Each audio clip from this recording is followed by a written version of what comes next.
Wawa naman to si Harry Roque.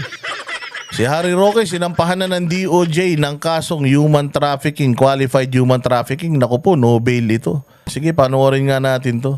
Sinampahan na ng reklamong qualified human trafficking si dating presidential spokesperson Harry Roque dahil ito sa pagkakadawit umano niya sa niraid na Pogo Hub sa Pampanga. Nasa frontline ng balitang yan si Camille Samonte. Sinampahan na rin kahapon ang reklamong qualified human trafficking ng Presidential Anti-Organized Crime Commission at ng PNP-CIDG si dating presidential spokesman Harry Roque.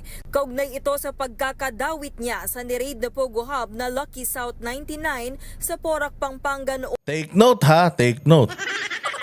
Yung Cassandra Ong sinabi na hindi siya ang abogado nila. Ha? Ano yun ha? On record yun. Si Cassandra Ong sinasabi na hindi siya ang abogado nila. Nagkamali lang daw sila. Yung mismo ng Pogo na ang nagsasabi na hindi siya konektado ha. Pero po siya, hindi pwede.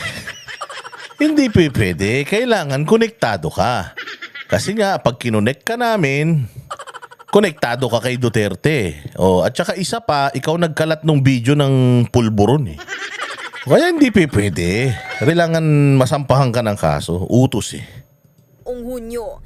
Sa supplemental affidavit ng PAOK at CIDG sa Department of Justice kahapon, kasama si Roque sa 5 bagong respondent na pinakakasuhan. Ginamit na basihan ng PAOK ang affidavit ni PAGCOR Assistant Vice President Jessa Fernandez. Dito kinumpirmang si Roque mismo ang nagpa-follow up noon sa renewal ng lisensya ng Lucky South 99. Pero buwelta ni Roque, patunayan daw muna dapat na Kasi nga, kahit sabihin ng PAGCOR, ganun, syempre, PAGCOR, gobyerno yan.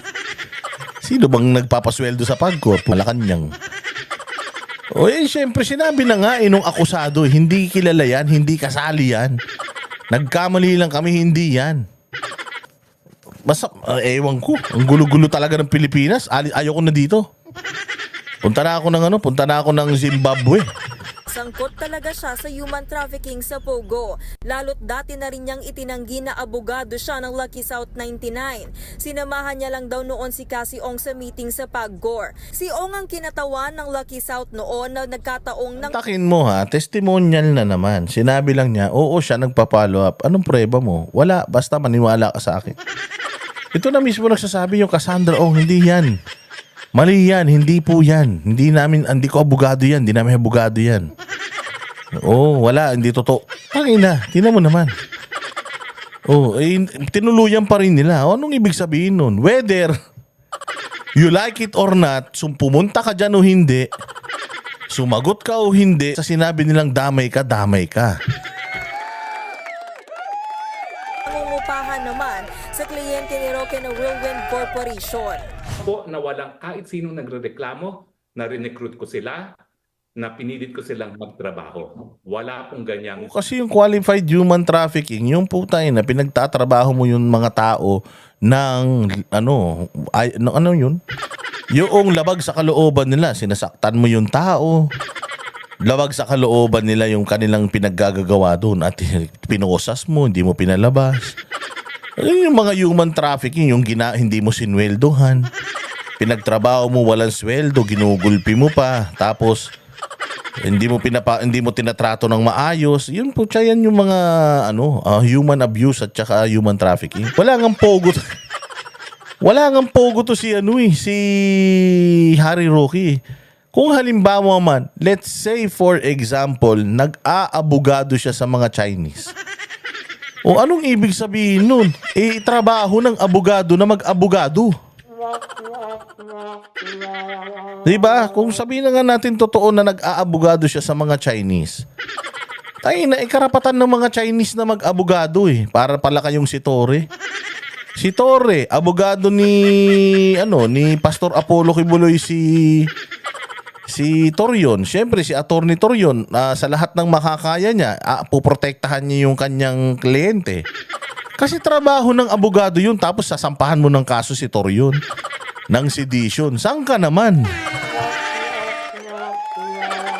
Trabaho yan ng abogado eh. Si Sal Panelo nga abogado ng mga ampatuan, puta nilibing ng buhay yung mga media.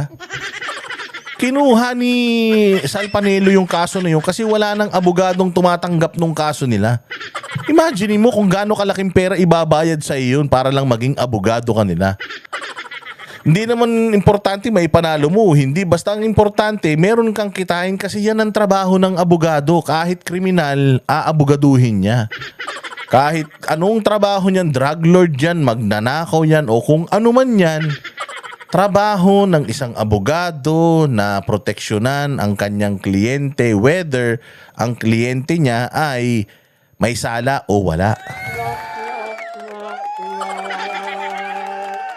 Mga tanga, mga gunggong. So let's say for example, si Harry Roque, abogado siya ng mga pogo. So what? Ang mahirap nun kung karpintero siya ng mga pogo. Eh hindi naman siya karpintero, abogado siya. Tama? Diba abogado to si Harry Roque, kukunin mo ba siyang maging tubero? Abogado si ano? Si Harry Roque, kukunin mo ba siyang tagagawa ng bubong?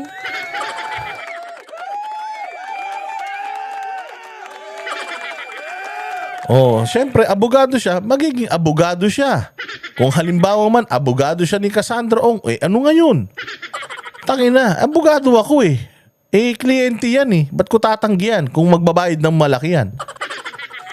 Yung papel na sinasabi nila ay hindi po pruweba na ako ay isang officer ng Lucky South 99. At pangalawa, yung pagsama ko, wala pong ibig sabihin yon dahil hindi naman po yan ebidensya na ako ay nag-recruit sa sapilitan para... Paano kung sinamahan mo lang? Halimbawa, samahan mo nga ako? Samahan mo lang ako.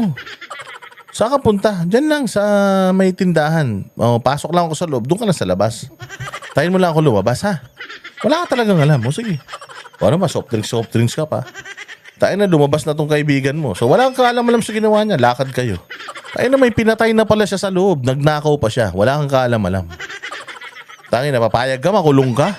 Pero sabi mo, hindi ko talaga alam. Nagpasama lang sa akin yun eh. Nakaupo nga lang ako sa labas. Hindi, lookout ka. Hindi nga, nakaupo lang ako doon. Dahil nagpasama sa akin. Pupunta lang doon sa tindahan eh. Kaibigan ko yan eh. Ba akong fingerprint doon? Ako ba may hawak ng kutsilyo? Wala naman. Pagtatanggol mo pa yung sarili mo. Ganon din to si Harry Roque, Diyos ko po. Pero tama yan, okay lang yan. Sampahan ka na nila ng kaso, Harry Roque, para wag ka na nilang ipatawag sa sa Quadcom. Ang problema lang, no bail yung kaso na yan. So kapag lumutang ka, kulong ka dyan. Hanggang sa gaano katagal matapos yung kaso na yan. Yun ang problema. Ginagamit nila yung paraan na yan para sikilin lahat ng mga nakadikit kay Duterte. Sasabihin nila, ba't ginawa nyo rin kay De Lima yan? Tanga. May DOJ yan nagkaso kay De Lima. Si De Lima hindi hiniring sa Congress, hindi hiniring sa Senado. Si De Lima, may nagsampa sa kanya ng kaso, nahanapan siya ng probable cause ng piskalya, kaya sinampa yung kaso sa korte. May mga testigo talaga. At hindi dinaan sa mga Senate inquiry. Dinaan din yan, sila JB Sebastian, dinaan din naman. Pagsamantalahan ang trabaho ng kahit sino man. Dahil sa reklamo, planong maghain ng counter affidavit ni Roque pero hindi raw siya ang personal na haharap sa DOJ. Pareho sila ng asawa niyang si Myla na hinahanap ngayon ng mga otoridad matapos isyuhan ng arrest order ng Kamara. Maniniwala ka pa ba sa Quadcom?